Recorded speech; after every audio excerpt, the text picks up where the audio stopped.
Valmy, Austerlitz, Ulm, Waterloo, autant de batailles dont les noms nous sont familiers, mais qui, en dehors d'Haïti, a déjà entendu parler de la bataille de Vertières, point d'aboutissement spectaculaire et sanglant de la guerre d'indépendance haïtienne. Bonsoir Jean-Pierre Le Glonec, merci d'être avec nous. Vous êtes historien, vous êtes professeur à l'université de Sherbrooke, c'est au Canada. Vous enseignez l'histoire d'Haïti et des Amériques noires notamment. Vous êtes l'auteur de ce livre, L'armée indigène, la défaite de Napoléon en Haïti. Le livre est publié aux éditions Lux. Alors, vous penchez donc sur cet épisode méconnu de l'histoire de France et de l'histoire d'Haïti. Racontez-nous la bataille de Vertières. La tâche est impossible. L'histoire de la bataille a été racontée par le plus grand historien haïtien du XIXe siècle, Thomas Madiou, à la façon romantique, à la façon Michelet. Et Madiou a alors tout dit. Je ne suis pas sûr qu'il s'est appuyé sur des sources, mais il a tout dit.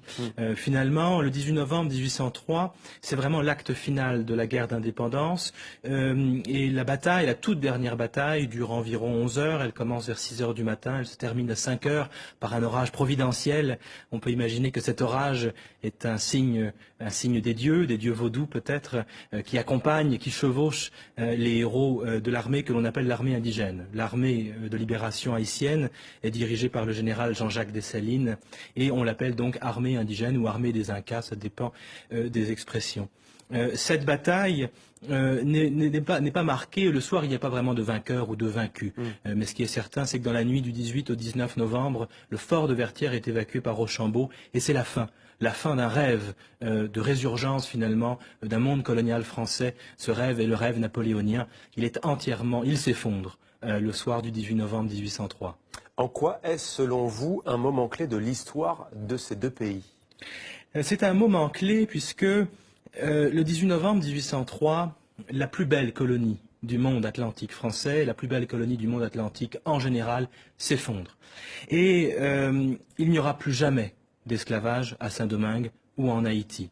Donc c'est un moment très important pour l'histoire d'Haïti et pour l'histoire de France, mais aussi pour l'histoire du monde moderne, puisque ce qui se passe ce soir-là, c'est toute l'idée esclavagiste, et c'est le dogme de la race, qui est battu en brèche par des citoyens, et aussi des citoyennes, puisque les femmes sont présentes sur la scène le jour de la bataille.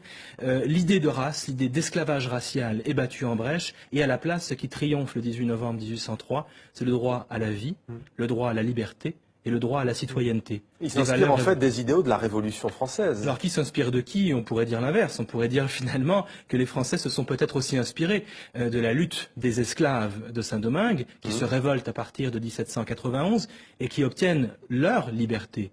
Ils n'attendent pas qu'on leur donne la liberté.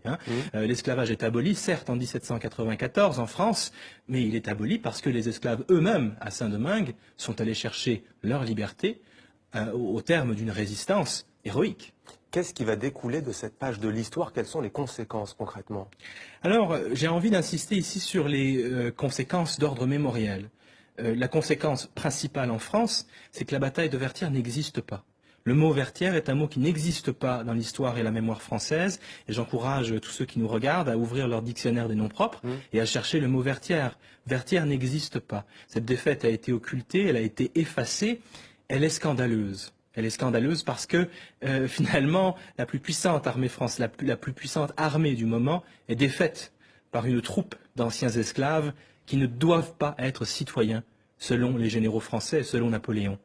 Vous parlez aussi dans votre livre de l'élite au pouvoir en Haïti qui, elle aussi, a voulu quelque part masquer cet épisode de l'histoire. Expliquez-nous. Alors c'est une longue histoire, mais dans les faits, en effet, la bataille de Vertières n'est pas commémorée en Haïti avant les années 1930 environ. Ce qui se passe au XIXe siècle, c'est qu'il y a une lutte de pouvoir entre les différents chefs d'État haïtiens qui cherchent d'abord à cultiver leur propre culte. Donc évidemment, vous comprendrez bien qu'il est difficile de faire une place à des héros ordinaires comme les héros de la toute dernière bataille de la guerre d'indépendance si tous les chefs d'État cherchent d'abord à entrer eux-mêmes dans le panthéon haïtien. Au XXe siècle, Vertières commence à être reconnu comme un moment important dans l'histoire d'Haïti à la faveur de l'occupation américaine du pays. À partir du moment où il y a un nouvel occupant, eh bien, on ressort les héros de Vertières du placard historique et pour mobiliser, c'est ça, pour mobiliser. Mais Vertières est un symbole de résistance populaire, encore aujourd'hui en Haïti. Ouais. Alors justement, beaucoup d'Haïtiens ont connaissance de cette histoire et ils pensent, et pas seulement d'ailleurs les Haïtiens, que ce pays continue de payer aujourd'hui le prix de son indépendance. Est-ce que c'est un sentiment que vous partagez, vous qui travaillez sur cette page de l'histoire? Certainement, certainement. Vertières est un moment scandaleux. Si le 18 novembre 1803 n'existe pas dans le calendrier français, alors que c'est un moment d'histoire de France, c'est qu'il se passe là quelque chose d'impensable. Et qu'est-ce qui est impensable? C'est le renversement de la relation esclavagiste. Première République noire? Première République noire, mais ça va bien au-delà.